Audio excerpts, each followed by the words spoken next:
Pieter Bruegel the Elder was an artist of the Northern Renaissance whose visually engrossing paintings offer a celebration of the common mass of humanity, in contrast to the pious religious painting which dominated much Renaissance art of the previous century.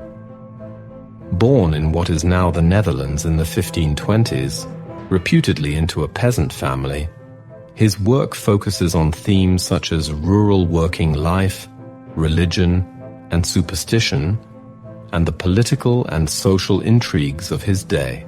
These themes were tackled with an unmistakable, droll, and often grotesque humor, an interest in the collective over the individual, and a healthy skepticism for narratives of great deeds and men.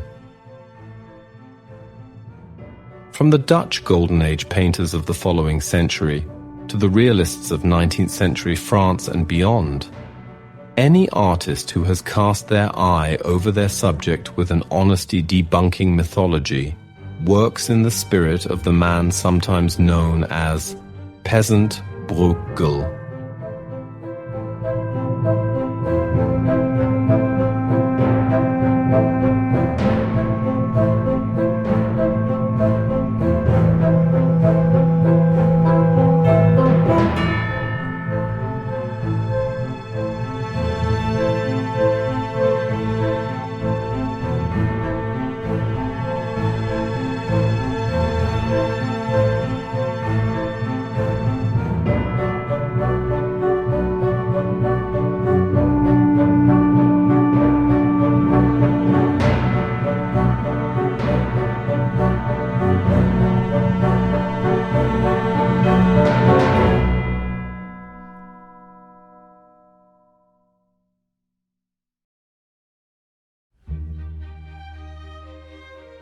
Though he is considered one of the greatest artists of the Northern Renaissance, little information exists about the childhood of Pieter Bruegel.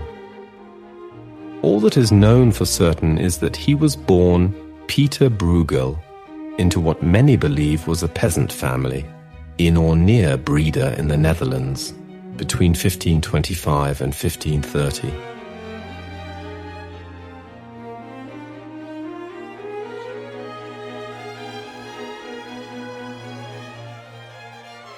Bruegel's early artistic training consisted of an apprenticeship with the Flemish artist Pieter van Elst. After van Elst's death in 1550, Bruegel moved to Antwerp, where he received his first commission to assist in the creation of a triptych altarpiece for the Glovemakers Guild. The guild system was important to furthering artistic careers, and Bruegel's own professional life effectively commenced in 1551 when he was elected to the Guild of St. Luke, an Antwerp Painters Association.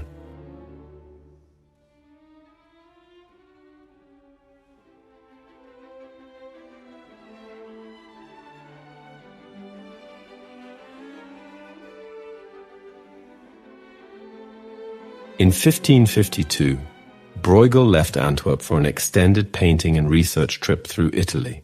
Although he was not heavily influenced by the Italian Renaissance style, the countryside he visited would have a great impact on the young artist, who would become well known for his landscape works.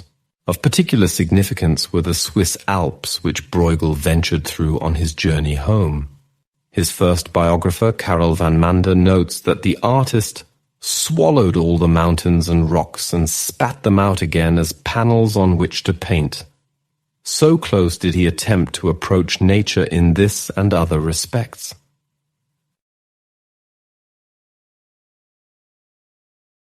Upon returning to Antwerp in 1555, Bruegel began working as an engraver for the Dutch artist Hieronymus Koch.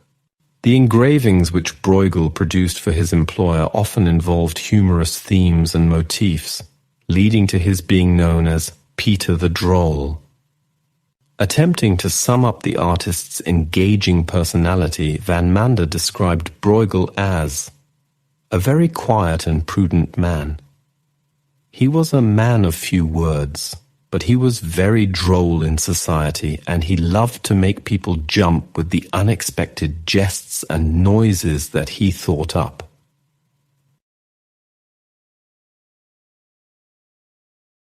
The complex and fantastical scenarios depicted in many of Bruegel engravings, and in the few paintings which he created during the middle period of his career, led to comparisons with the famous Dutch painter Hieronymus Bosch.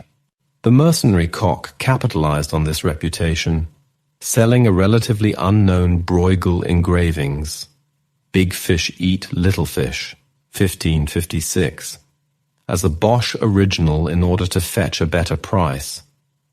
Bosch had in fact died 40 years before the work was created.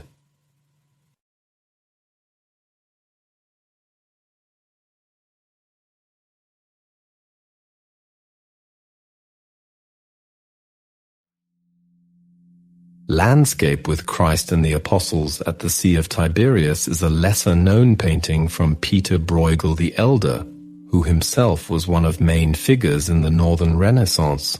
The scene features a tributary running through a series of rolling hills.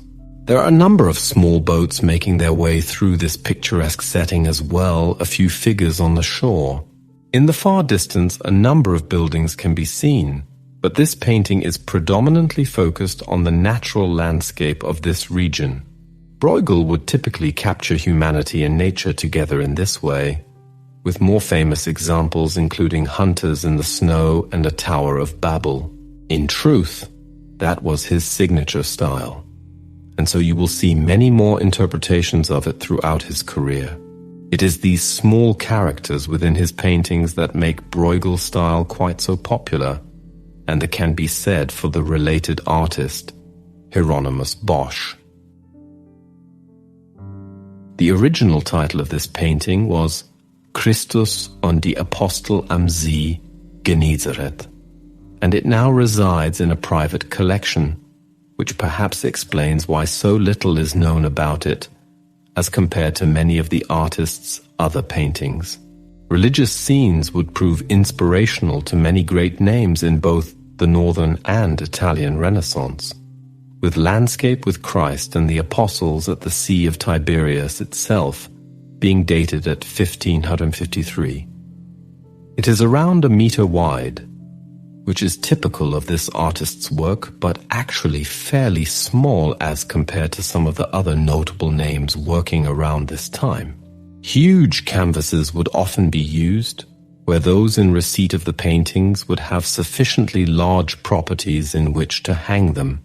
Of course, these would often be places of worship, hence the frequent use of Christian themes.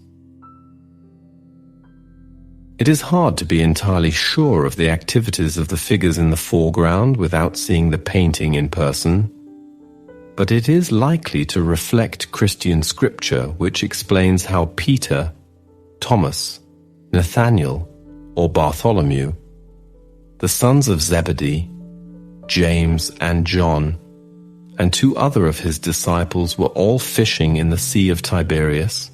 They did not catch anything after fishing there all night, but then, when instructed by Jesus Christ on where to fish, they would then be much more successful. This would lead to their belief in the Lord as further evidence of his divine powers.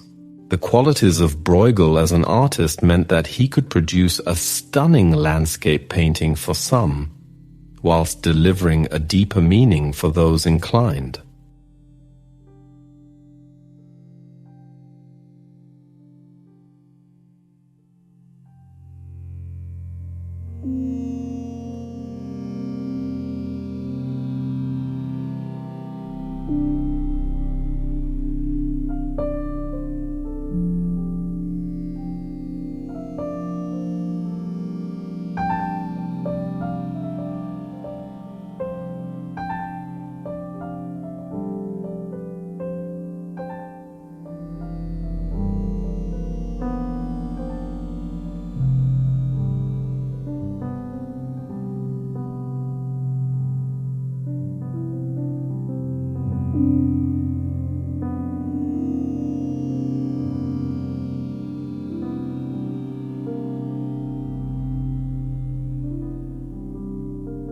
Pieter Bruegel, Big Fish Eat Little Fish depicts a surreal, cannibalistic feeding frenzy on the waterfront, an unfortunate turn of events for a father-son fishing trip.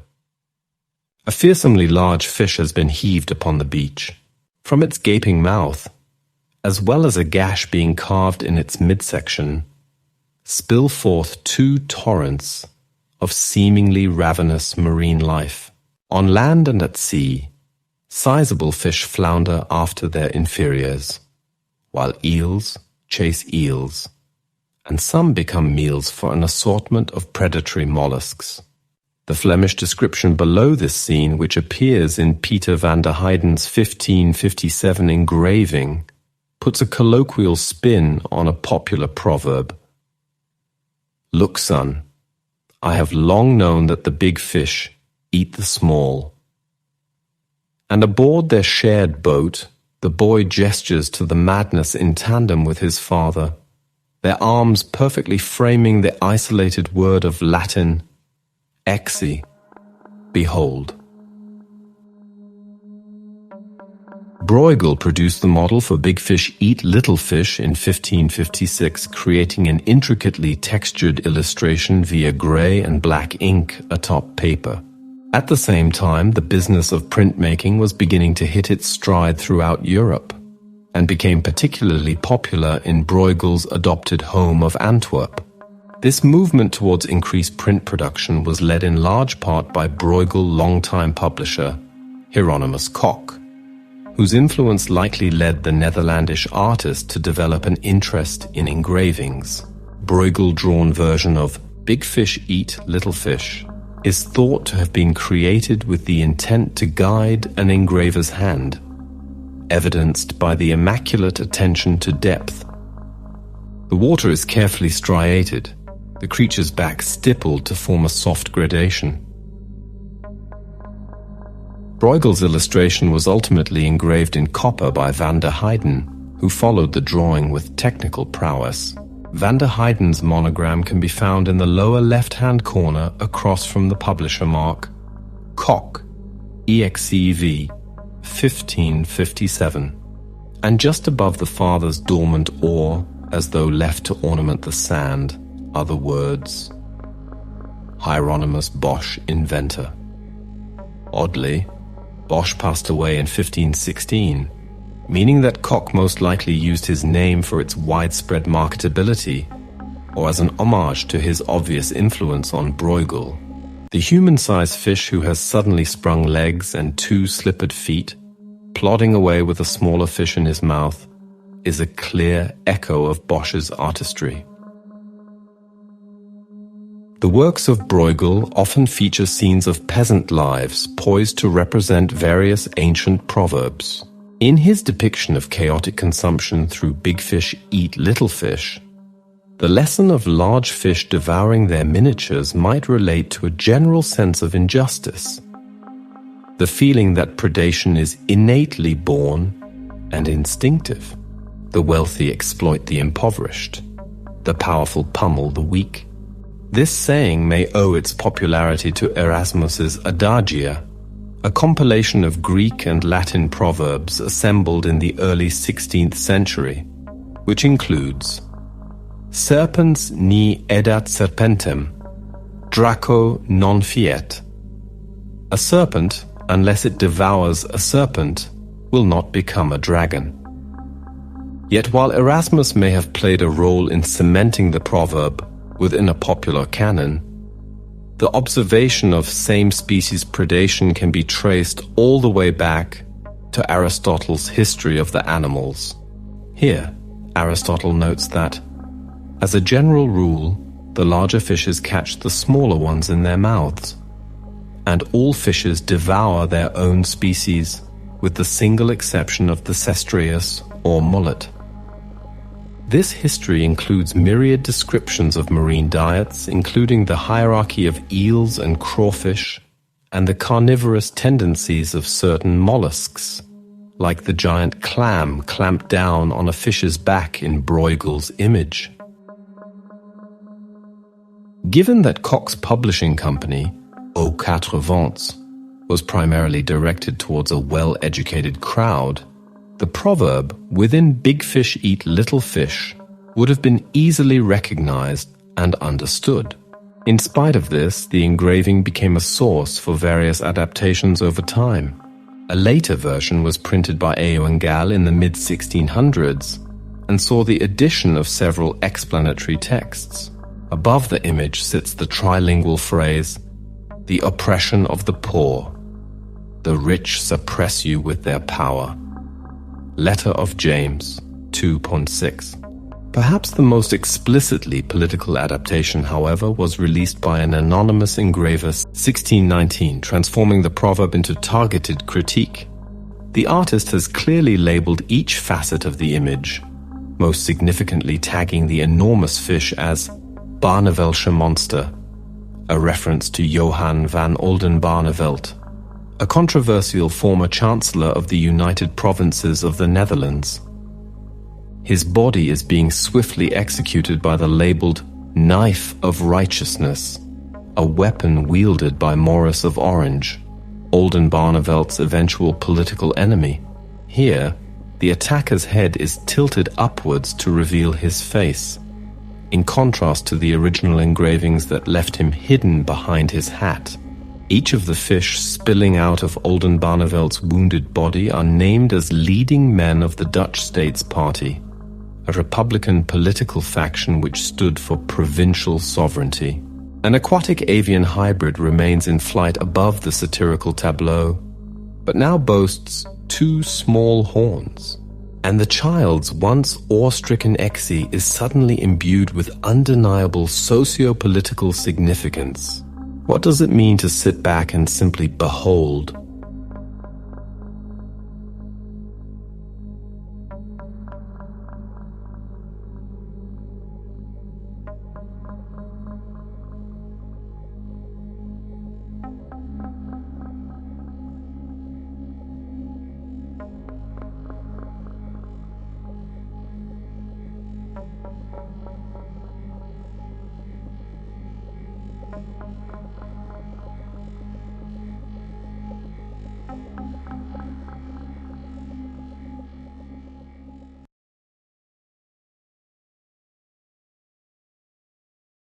The Ass in the School is an allegorical artwork by Pieter Bruegel the Elder, created in 1556. Executed in pen and Indian ink, it is a remarkable piece from the Northern Renaissance art movement. Measuring 23.2 by 30.2 centimeters, the drawing is currently housed in the Staatliche Museen zu Berlin, located in Berlin, Germany. The artwork depicts a chaotic classroom scene featuring a rowdy group of students and a donkey or ass that appears to be teaching or mimicking a human pedagogue. The room is filled with disorderly children. Some are fighting, others are sleeping, playing on the floor, or engaging in various forms of mischief. At the teacher's desk, the donkey sits wearing glasses, with an open book before it, humorously highlighting the absurdity of the situation. This lively scene is rich with detail and serves as a satirical critique of education, reflecting on the perceived inefficacy of the teaching system or the incompetence of educators in Bruegel time. True to his style, Bruegel incorporates social commentary, using complex and detailed scenes to critique societal norms of the 16th century. Scattered objects such as books, writing tools, and implements for corporal punishment exaggerate the chaos and invert the expected order of a classroom. The Ass in the School showcases Bruegel's masterful ability to weave narrative and moral commentary into his art. The humorous yet pointed depiction invites viewers to reflect on the challenges of education, human folly, and the enduring relevance of Bruegel's keen observations of society.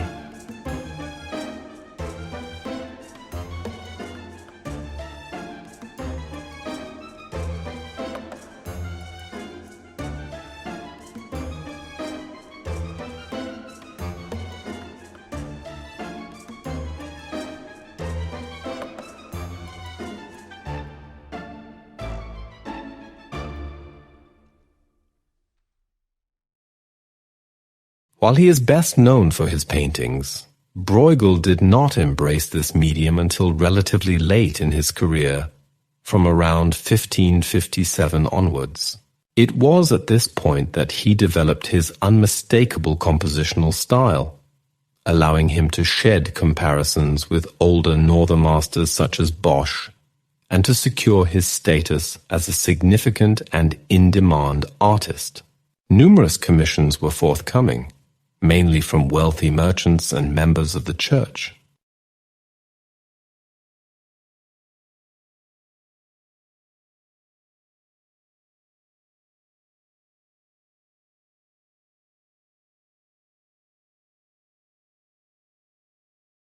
Parable of the Sower is a 1557 landscape painting by Bruegel, and now in the Timken Museum of Art in San Diego. In 1553, Bruegel left Antwerp to study in Italy. He passed through and made sketches of the Alps on his return trip. These drawings influenced the mountains seen in the upper right background. The painting depicts the parable of the sower found in the Gospels of Matthew, Mark, and Luke, and is among the earliest signed paintings and large-scale landscapes by Bruegel. The sower himself is seen spreading seeds in the lower left foreground. A church and a Flemish village line the river that runs from the lower right to the upper left of the painting. On the right bank of the river, near a small group of boats, Jesus is seen preaching the titular parable to a crowd. John Wilson, executive director of the Timken Museum, finds that the painting exhibits the detail, religiosity, and human element found in Bruegel later paintings. He explains, Bruegel totally humanizes the spiritual nature of this religious subject matter. Little things catch your eye, like the tower of a church, the thatched hut, birds and horses. Larry Silver of the University of Pennsylvania suggests a parallel between the significance of the painting and the meaning of the parable. He writes that the painting uses the image of a sower whose seeds were partly devoured by birds, partly fruitless when they fell upon stony soil or were choked by thorns, and partly successful when they found fertile soil. Brilliantly, therefore, Bruegel selected Jesus' first parable as the subject for his own inaugural landscape painting, a work that planted the seed for his own affinity with landscape.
Pieter Bruegel the Elder's 12 Proverbs on Wooden Plates, 1558, preserved in the Museum Meyer Vandenberg, is a profound and witty artwork that reflects human behavior through a series of well-known sayings.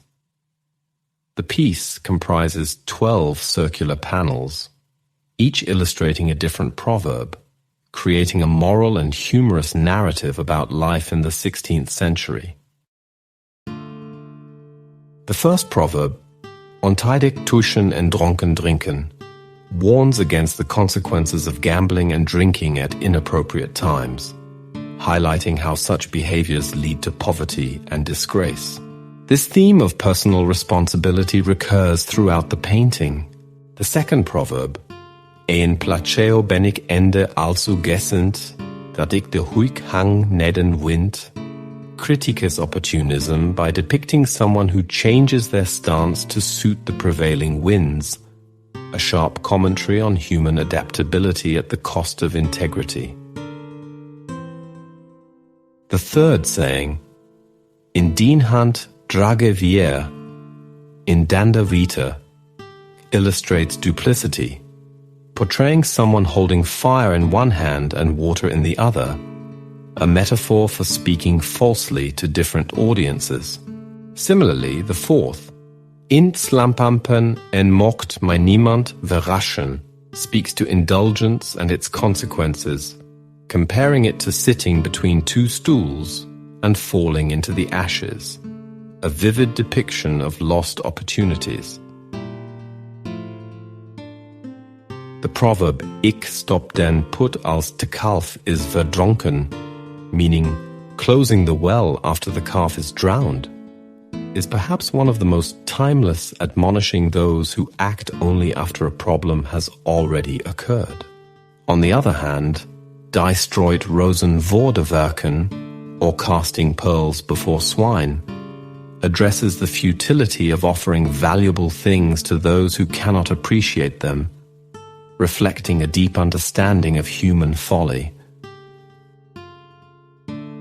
Bruegel insight into human courage is encapsulated in the seventh proverb, "Te harnasch mekt my een stouten hein," which speaks of boldness inspired by protection, symbolizing reckless bravery, as in belling the cat. This contrasts with the eighth, Minns nächsten Wälderen mein Härte pint, which addresses envy and the inability to celebrate another's success. In the ninth proverb, Das Lupik met den Hoofde tegen den muur, Bruegel critiques stubbornness, depicting the futility of smashing one's head against an immovable wall. This is followed by Ik fische altyd, achter het net, lamenting perpetual failure and missed opportunities, as in always fishing after the net. The 11th proverb, Ik stop my onder je blauw heike, critiques hypocrisy, showing someone hiding under a cloak, only to become more conspicuous. Finally, the 12th, Ik pisse altyd tegen de mijn, humorously laments futile endeavors, likening them to pissing against the moon. Through these 12 proverbs, Bruegel skillfully uses humor and satire to provide moral lessons and social critiques. The Latin inscription at the top of the painting summarizes its purpose. These scenes humorously depict life and cleverly critique human behavior. The work not only serves as entertainment, but also as a mirror reflecting timeless truths about human nature. Bruegel artistry, combined with his sharp social commentary, ensures that 12 Proverbs remains relevant and thought-provoking, even centuries after its creation.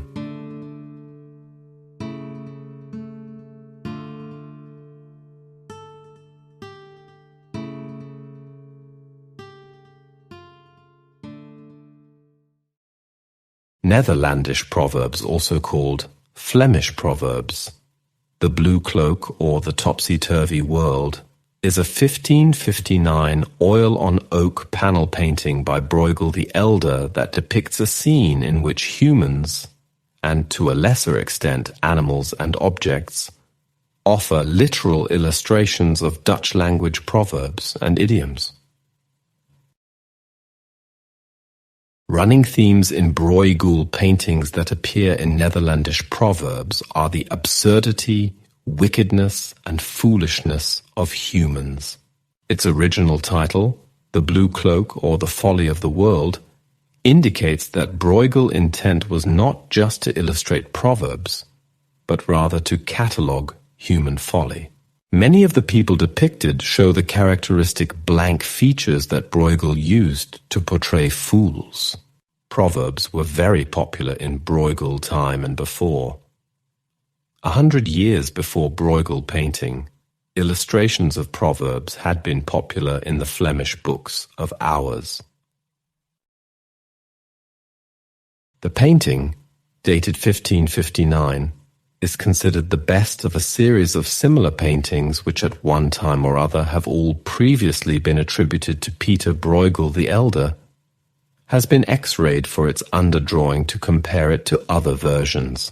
None of the versions have a provenance going back further than the late 19th century, but Bruegel scholars believe that the paintings are the elder Bruegel inventions, which all make use of a life-size cartoon with the same underdrawing as that used in the Berlin version.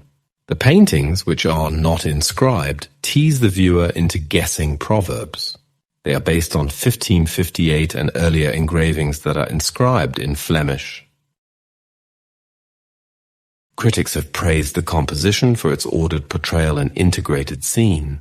There are approximately 126 identifiable proverbs and idioms in the scene, although Bruegel may have included others which cannot be determined because of the language change. Some of those incorporated in the painting are still in popular use. For instance, swimming against the tide, banging one's head against a brick wall, and armed to the teeth. Many more have faded from use, which makes analysis of the painting harder.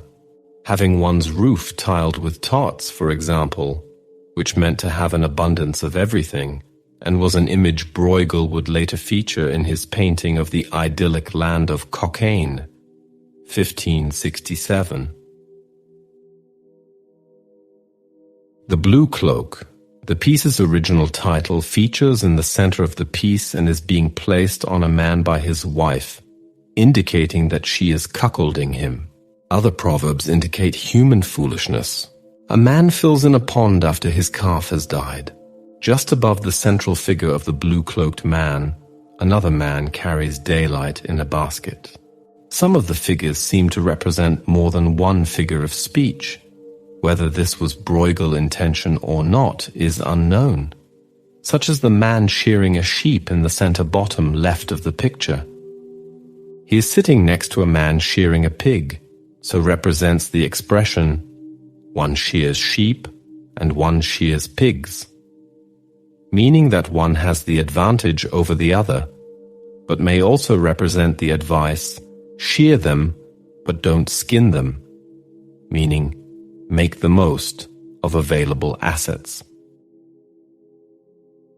His son, Pieter Bruegel the Younger, specialized in making copies of his father's work and painted at least 16 copies of Netherlandish Proverbs.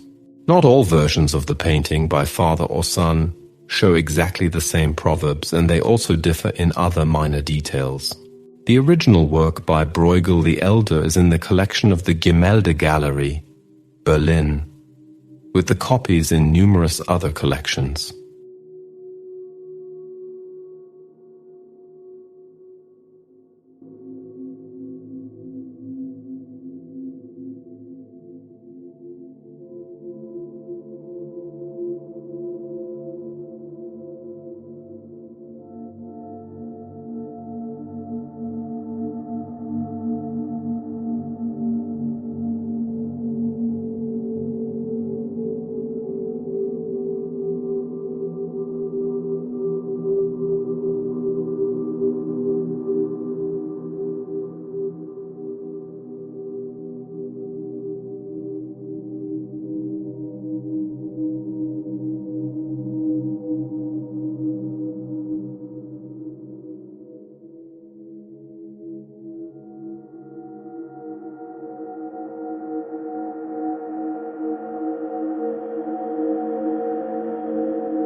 The fight between Carnival and Lent is an oil-on-panel painting executed by Bruegel in 1559. It is a panorama of contemporary life in the southern Netherlands. While the painting contains nearly 200 characters, it is unified under the theme of the transition from Shrove Tuesday to Lent, the period 40 days before Easter. In the foreground is the battle itself. The two opponents, Carnival and Lent, pulled and pushed and accompanied by supporters, are about to meet. Carnival is seated on a large beer barrel and Lent is opposite him seated on a shallow pull cart. The painting does not present either side as being better than the other, but presents both sides as extremes of the human experience. It is typical of the world landscape style, in which an imaginary panoramic landscape is seen from an elevated viewpoint. The horizon is high in the picture, giving the viewer a bird's-eye view of the scene.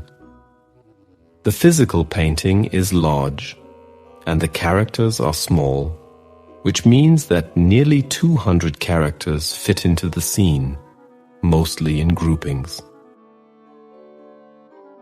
A market square of an unspecified village in the Netherlands is shown. Themes in the scene would have been nostalgic for contemporary viewers, since it depicts an older and more rural style of improvised celebration, in contrast to the highly organized professional processions which would have been seen at that time in Antwerp. The spectacle is divided into two halves and framed by two buildings, the inn on the left, the church on the right, which gives it the character of a scene in a stage show. The left side of the sprawling canvas depicts the Carnival, the right side, Lent. The boundary is not sharply defined, however, and in several places the followers of Lent and Shrove Tuesday invade each other's space. The painting depicts different times of year, barren, wintry. Trees on the left hint at the winter, while the budding trees of the churchyard's Lenten side hint at a burgeoning spring. In the foreground, the two antagonists, Carnival and Lent, are in a parody of a late medieval joust. The two opponents do not ride head-on into each other, but rather pass each other by, trying to lift each other out of the saddle. They are borne on what resemble contemporary carnival floats.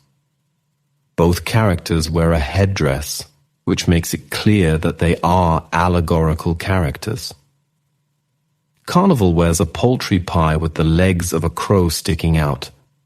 Lent wears a beehive, a common symbol for the church at the time.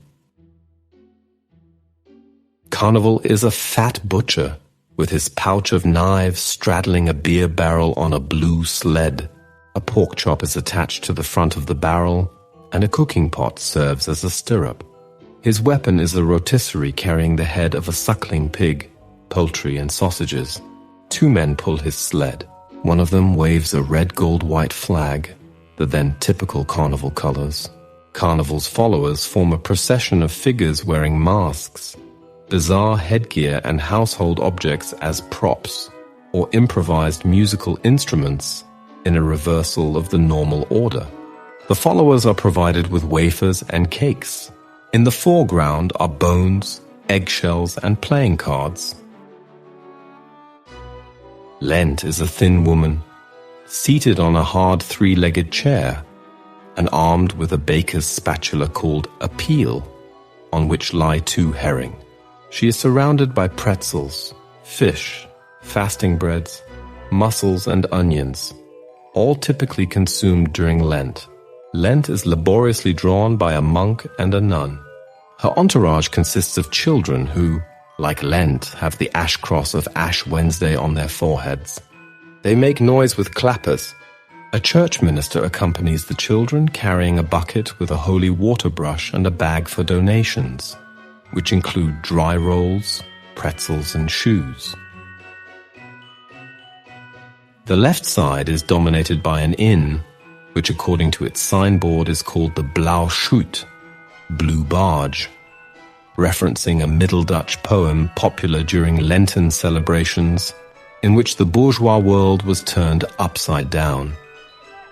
In and around the inn, there is heavy drinking. Through an upper floor window, we see an encounter between two lovers. To the left, a musician with his bagpipes hangs out of the window to vomit. In front of the inn, actors perform The Dirty Bride, a play in which a peasant in a drunken stupor agrees to marry, but upon sobering up discovers how his bride looks. The painting shows the bride and groom dancing, while a masked member of the company collects money with a piggy bank. Across the street, another group of dramatists performs The Catch of the Wild Man. Above Carnival, a woman bakes waffles, a procession of lepers led by a piper. Just inside the church, a veiled statue is visible. It was customary in Roman Catholic churches to cover artwork from Passion Sunday to Easter. Outside, a man sits at a table with a relic that the pious can pay to touch. A woman at a stall sells votive offerings. A man and a woman pray, kneeling against the wall of the church. From a side door of the church, the poorer faithful emerge. Some have brought their own seating, which they carry. The wealthier citizens, who have been allowed to sit on a bench in the church, leave the church by the main entrance. One gentleman is accompanied by a servant who carries his own folding chair. Some women in black cloaks carry boxwood branches, a custom associated with Palm Sunday. The wealthy have been reminded of their obligation to charity by the Lenten sermon, so they give alms to the numerous beggars.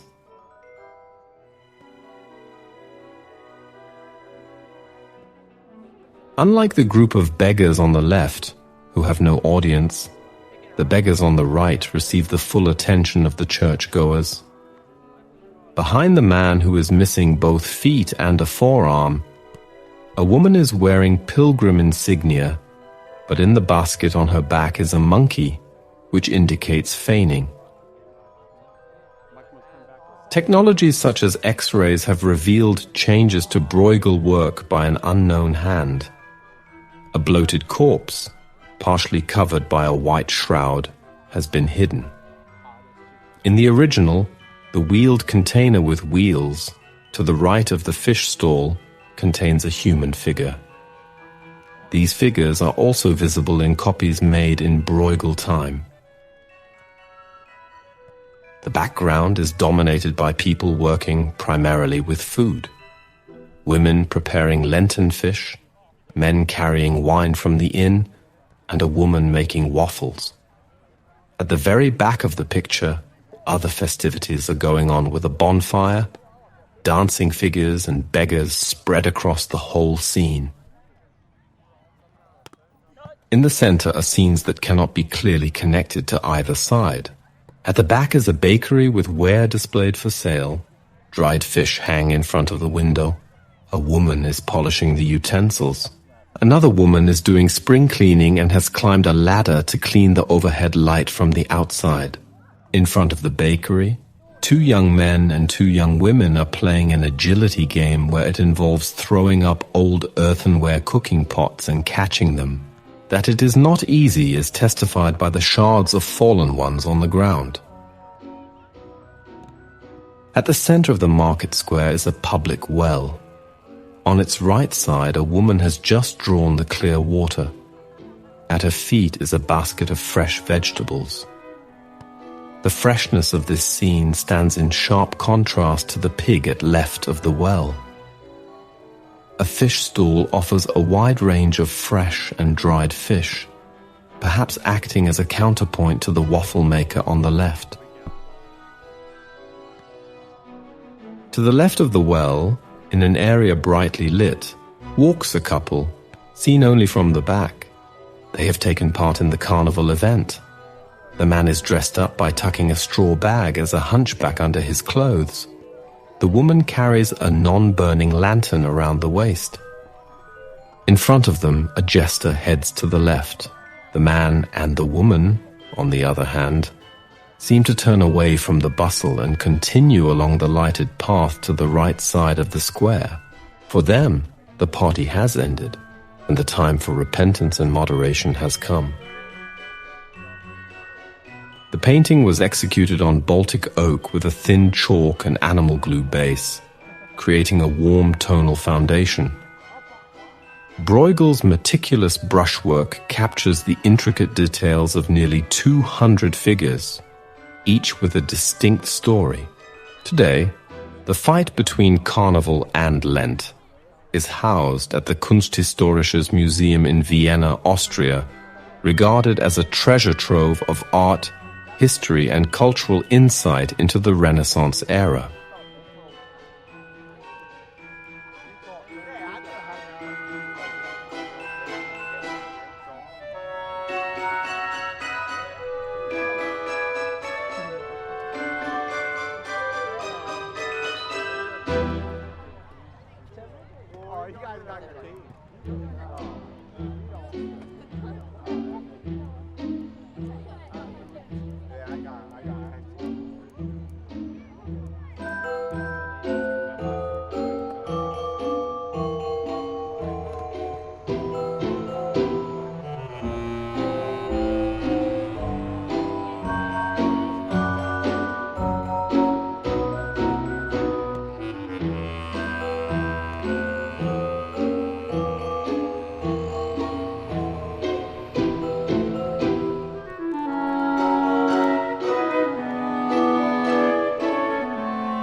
Pieter Bruegel the Elder Children's Games, 1560, is a monumental work that offers a vivid glimpse into the world of childhood in the 16th century.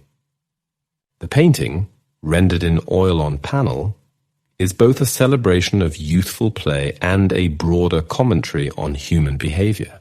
The composition features a bustling urban square filled with children engaged in over 80 distinct games and activities. With its intricate detail, narrative complexity, and thematic richness, this work is a quintessential example of Bruegel's ability to blend realism and allegory. Bruegel's depiction of children is both detailed and unidealized. Unlike many Renaissance artists who portrayed children as miniature adults, Bruegel captures the physicality and behavior of children with remarkable accuracy. Their postures, gestures, and facial expressions convey the joy, mischief, and spontaneity of play. The diversity of the games, ranging from physical contests to role-playing, reflects the universal nature of childhood. However, Bruegel's children are not romanticized. They appear absorbed in their activities, often to the point of obliviousness to their surroundings. This lack of awareness might be interpreted as a commentary on human folly, a recurring theme in Bruegel's oeuvre. The painting features a staggering variety of games, many of which were well known in Bruegel's time.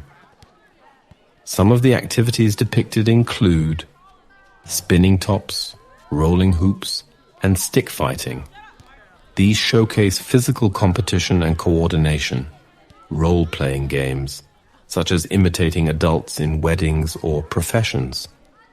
These reflect societal norms and the process of socialization. Imaginative games like pretending to ride a barrel as a horse. These highlight creativity and resourcefulness. The children, who range in age from toddlers to adolescents, roll hoops, walk on stilts, spin hoops, ride hobby horses, stage mock tournaments, play leapfrog and blind man's bluff, perform handstands, inflate pigs' bladders, and play with dolls and other toys. They have also taken over the large building that dominates the square. It may be a town hall or some other important civic building, in this way emphasizing the moral that the adults who direct civic affairs are as children in the sight of God. This crowded scene is to some extent relieved by the landscape in the top left-hand corner. But even here, children are bathing in the river and playing on its banks. Bruegel meticulously details each activity, inviting the viewer to identify and analyze them. While the surface narrative appears to celebrate play, the painting's deeper layers suggest an allegorical reading. The games might be seen as a microcosm of human life, with their repetitive cycles and moments of conflict, cooperation, and folly. For instance, the mock wedding may point to the performative nature of adult rituals, while the child riding a barrel evokes the idea of humans clinging to illusions. These interpretations align with Bruegel's broader body of work, which often critiques human behavior. Bruegel's skillful use of space is evident in how he organizes the dense activity across the canvas. The architectural elements, such as the buildings and streets, guide the viewer's eye through the scene, creating a sense of depth and movement. The varying scales of the figures, larger in the foreground and smaller in the background, enhance the illusion of space.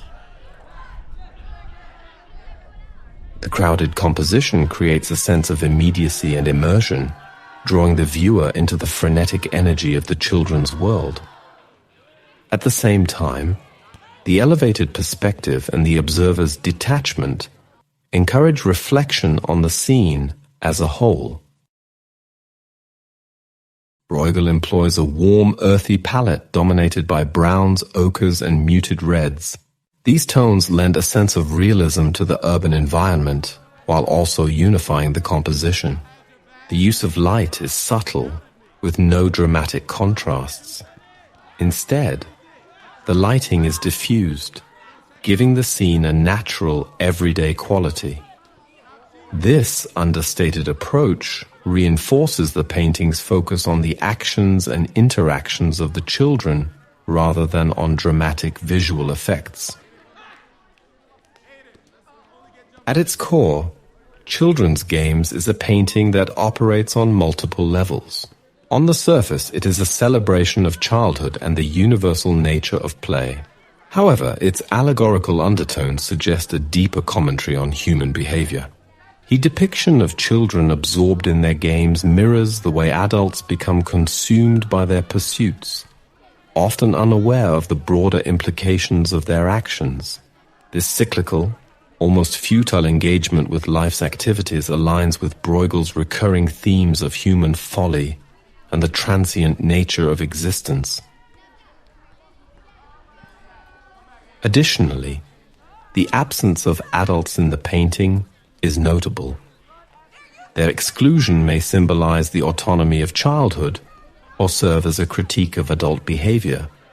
implying that the games of children are not fundamentally different from the games played by adults in their societal roles.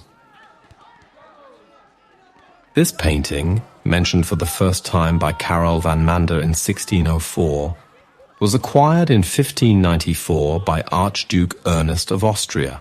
It was suggested that it was the first in a projected series of paintings representing the ages of man, in which children's games would have stood for youth. If that was Bruegel intention, it is unlikely that the series progressed beyond this painting, for there are no contemporary or subsequent mentions of related pictures.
Pieter Bruegel the Elder's The Seven Deadly Sins is a series of engravings produced in 1558, representing the vices that lead humans astray according to Christian theology: pride, greed, lust, envy, gluttony, wrath, and sloth.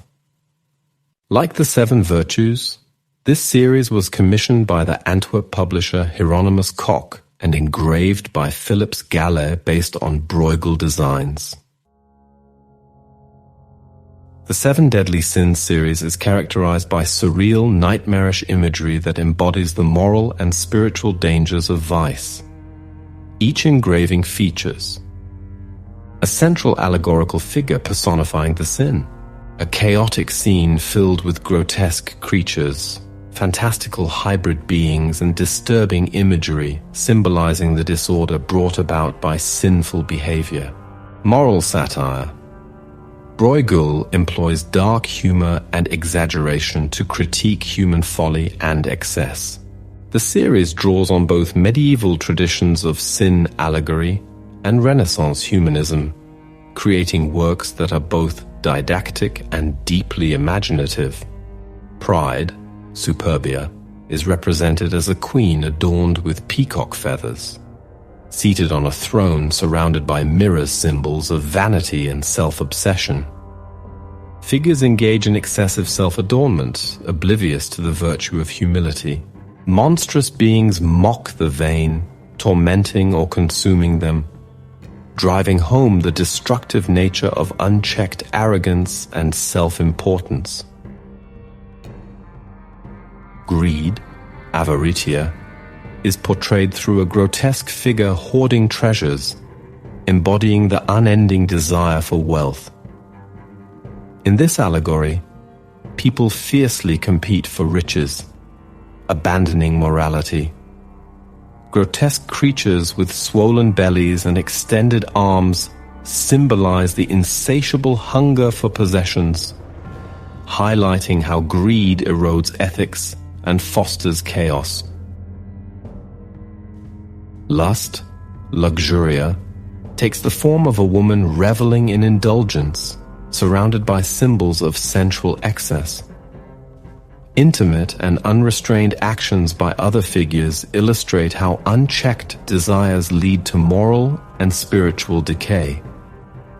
The imagery of monstrous beings adds to the theme, representing the consequences of yielding entirely to carnal instincts. Envy, invidia, emerges as a deformed, bitter figure. It fixates on the success and possessions of others, a theme mirrored in the expressions and actions of nearby figures. Their longing and dissatisfaction are intensified by grotesque creatures, emphasizing how envy not only fosters misery, but also disrupts social harmony. Gluttony, gula, is symbolized by a bloated figure amidst an abundance of food and drink. People engage in unrestrained consumption, placing physical indulgence above spiritual nourishment. The grotesque beings partaking in the excess further underscore the grotesque consequences of overindulgence, reflecting both physical and moral corruption. Wrath, ira, is depicted as a violent figure inciting destruction. Scenes of chaos, fighting, and harm demonstrate the uncontrollable nature of anger. This allegory starkly warns of wrath's ability to fracture relationships, provoke violence, and destabilize communities. Finally, sloth, acedia, is shown as a lethargic figure surrounded by symbols of neglect, such as an unkempt bed or a crumbling church. Figures shirk their duties, embodying apathy toward both physical and spiritual responsibilities. Grotesque beings amplify this theme, illustrating the dangers of idleness and lack of purpose. Pieter Bruegel, Seven Deadly Sins, is a masterpiece of moral allegory and artistic storytelling. Each engraving is a vivid depiction of humanity's eternal struggle with vice, brought to life through grotesque imagery, dense compositions, and sharp satire. Bruegel work is packed with symbolism. His use of monstrous creatures and hybrid beings draws from medieval traditions, representing the moral distortions caused by sin. The crowded scenes reflect the disorder that vices bring to both individuals and society, immersing the viewer in a chaotic yet meaningful narrative. Bruegel doesn't shy away from humor. Through exaggerated characters and absurd scenarios, he critiques human behavior, revealing the irrationality of our flaws. This blend of satire and horror makes the series both entertaining and deeply reflective. Rooted in Christian morality, the series explores universal themes of temptation and weakness. Bruegel acknowledges our shared susceptibility to vice, presenting a moral critique that resonates far beyond its time.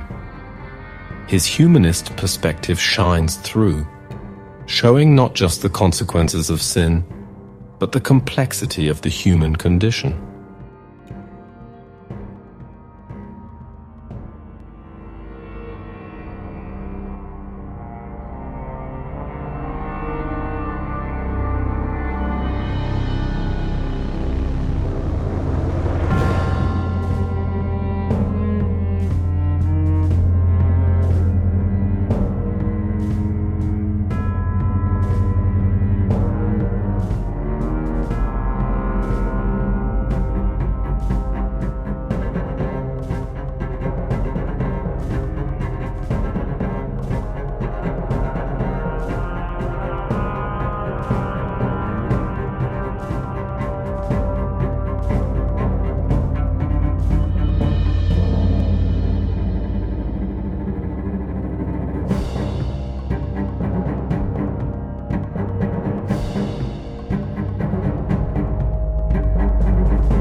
In the year 1559, Pieter Bruegel the Elder, one of the greatest Flemish Renaissance artists, created the Seven Virtues, a series of engravings that stand as timeless allegories of moral guidance. Each engraving personifies one of the cardinal and theological virtues: faith, hope, charity, prudence, justice, temperance, and fortitude. Through intricate symbolism and masterful composition, Bruegel invites us into a world where moral ideals meet the complexities of daily life. Faith, or fides. In this engraving, faith is depicted as a serene woman, holding a crucifix and a chalice, symbols of Christian devotion. Around her, scenes of prayer and worship unfold, reflecting the communal and personal aspects of religious belief. The lamb at her feet, representing Christ, reminds us of sacrifice and purity, while rays of light suggest divine illumination guiding human faith. Hope, or spes. She gazes toward the heavens, embodying trust in divine providence. Around her, life continues with optimism. Farmers sow seeds, a ship braves stormy seas, and families build homes, all acts symbolizing hope for the future. The blooming flower in her hand reminds us that even in adversity, renewal is always possible. Charity, or caritas, is portrayed as a nurturing mother cradling a child while distributing bread to the hungry. Her generosity radiates through acts of kindness in the surrounding scenes, feeding the poor, caring for orphans, and welcoming strangers. Charity's selflessness reminds us that true virtue lies in giving to others without expecting anything in return. Prudence, or prudentia, holds a mirror and a serpent, symbols of self-reflection and wisdom. Her presence guides scenes of deliberation and foresight, judges weighing evidence, teachers sharing knowledge, and farmers planning their crops. Prudence teaches us the importance of careful thought and balance in navigating life's complexities. Justice, or justitia, stands blindfolded, holding scales and a sword, representing fairness and impartiality. Scenes of trials, restitution, and law enforcement surround her, reflecting the role of justice in maintaining social order. Her blindfold emphasizes equality before the law, while the sword symbolizes the power to protect and correct. Temperance, or temperantia, blends opposites into harmony, holding a mixing vessel and a bridle. Around her, moderation is celebrated. Feasts are conducted with restraint. Workers pace their efforts, and individuals choose water over wine. Temperance reminds us that balance is key to a fulfilling life.